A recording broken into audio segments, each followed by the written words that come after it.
ngayon ay patungo kami doon sa Barangay Bantigi kung saan ay nakaugalian na ng mga Masbateño yung mga dibuto ng Santa Filomena dito sa Masbate City ay halos dinarayo ito ng mga tao na nagmula pa sa iba't ibang bahagi ng lugar ng lalawigan ng Masbate. Sa ngayon ay nakaantabi naman ang mga kawani ng Philippine Coast Guard at maging ang ilan pang mga opisyales ng Barangay Pating at ilan pang mga nangunguna dito sa Barangay Patil upang pamunuan, pangasuhan itong maayos ang daloy ng mga pasahero na papunta doon sa nasabing lugar. Papatungo tayo doon sa lugar upang mag-obserba ngayong kapiyastahan nitong mahal na Santa Filomena, ang minagrusong Santa dito sa lalawigan ng Masbate. Ito ang matatanaw natin dito sa Barangay Pating.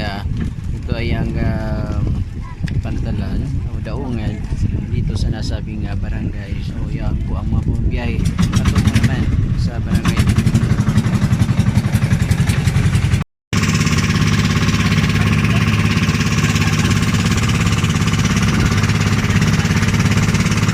Tabay din dito yung pong mga kawani ng Philippine Coast Guard na pinangunahan naman ng ilang opisyal dito at kita pa natin si Chief Torres.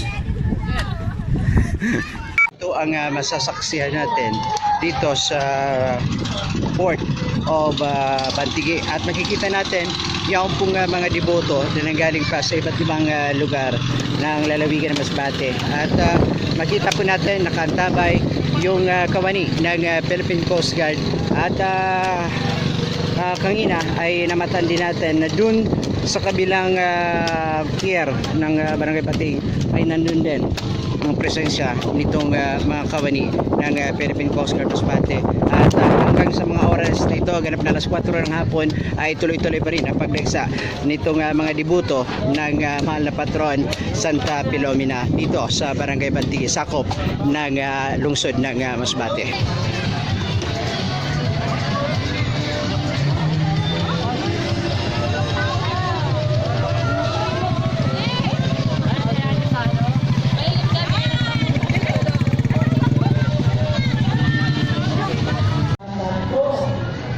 So ngayon ay ito ang masasaksihan natin dito sa Barangay Bantigi. Yung kung makita natin yung mga deboto na nagpapaapak sa Santo Niño o po Santa Filomena, yung imahe nitong santo. At makita natin yung mga deboto na nakapila na magpapaapak dito sa Santa.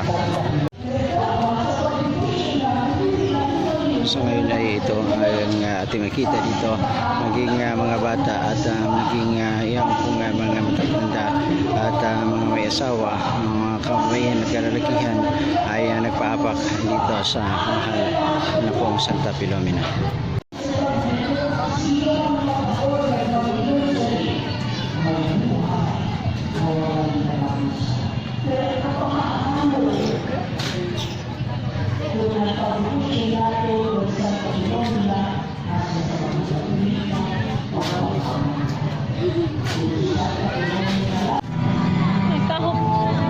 Maging ang Philippine Coast Guard nakaantabay din dito sa mga mga dibuto at nagsipag samba sa mahal na patron Santa Filomena.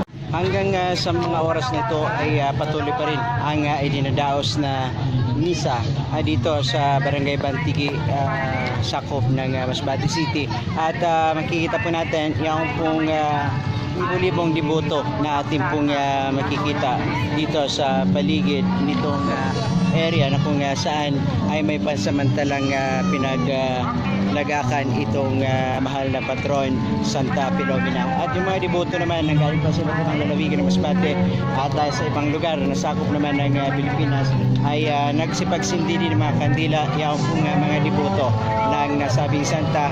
At dito naman sa ating pong bandang kaliwa ay makikita naman natin yung imahe ng Santa Filomena at marami ding tao na nakaantabay dito sa paligid at maging yung pong mga namamanata at maging yung ding mga kabataan at maging yung mga magulang at mga matatanda ay nagsipag dasal sa mahal na patron upang ikangay yung kanilang mga kahilingan, yung pong mga may sakit ay mabigyan ng lunas at gumaling at magamot na at yaon din ang kanilang ipununta rito, yung pong mga devoto. At kanina ay ating nadatnan yaong nagpapaapak ng mga devoto sa kanilang buong katawan upang ikangay hingin yung kahilingan nila na gumaling na yaong kanilang mga karamdaman. At mula po dito sa Barangay Bantigi, kasama ko ang aking apo, si Baby James. Ako po, si Bombo Jess Igan Paryo.